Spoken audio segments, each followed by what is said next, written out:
I was there in Auschwitz when the innocent were murdered and I took away their pain. When bombers flew over Japanese cities, I was there and I led away the fallen. When angry men flew and tore stone and steel, buildings crumbled, and I was there. One of my first experiences of fear hit me as I watched the black and white newsreels of Hitler's stiff-armed soldiers goose-stepping down the avenue. Even now, decades later, I remember hoping that the German Führer and his boot-stomping fanatics would never rule the world. I took out my jackknife, cut him off, and brought them back to her, lying next to her grave. I helped her to her feet, and she grabbed my hand that was holding the roses. We stood there for a moment on the edge, looking at each other, holding on to those roses together. Then she said, "You gotta let go, Will. You gotta let go." And we threw him in. An abundant harvest rich with ripening scents the valley. Sunrises, sunsets, mellow to gold, as dazzling crimson leaves cover the landscape under china blue skies. The valley calls me home.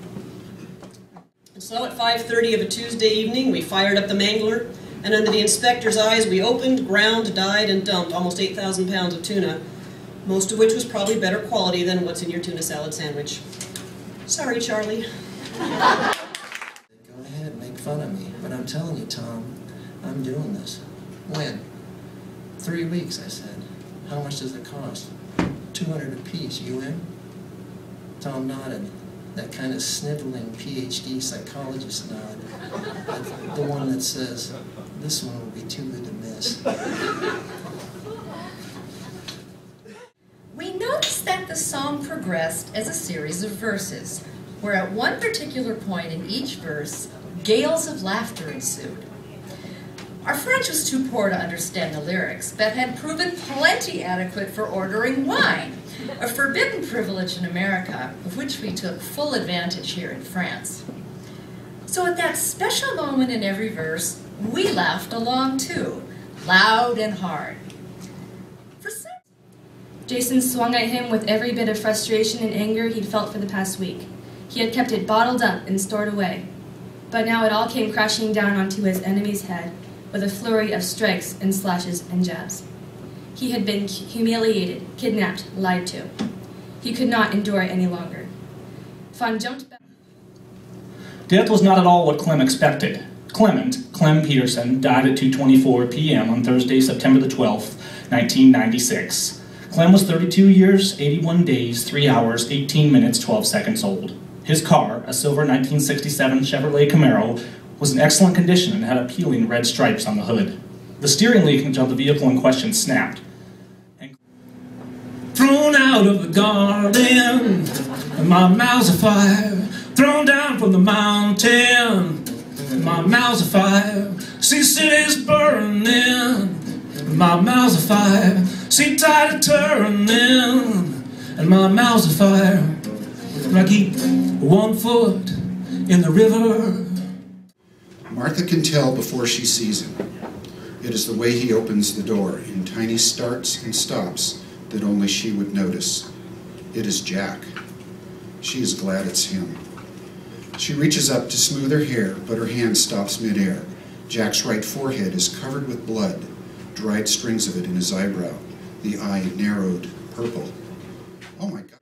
I thank Charlie for his help despite the fact that he put me through hell. I asked him, "Can I have a different Indian name?" "No.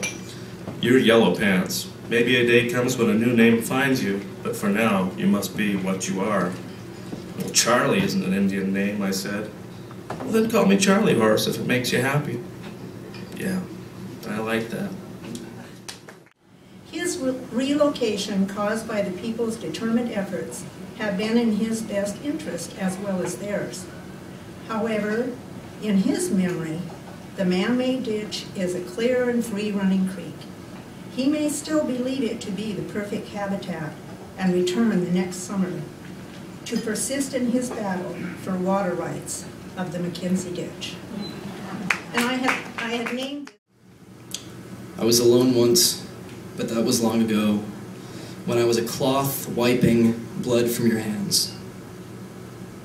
When I was alone, I found coins in the streets, but having no one to give them to, they weighed me down and I sank into the mud. This Christmas Eve, a brilliant star illuminates the heavens. Steel walls surround me. Debris lay beneath my feet. There is a stench in the air. The downtrodden say that this is a safe place for the night. For me, it was another way to meet another kind soul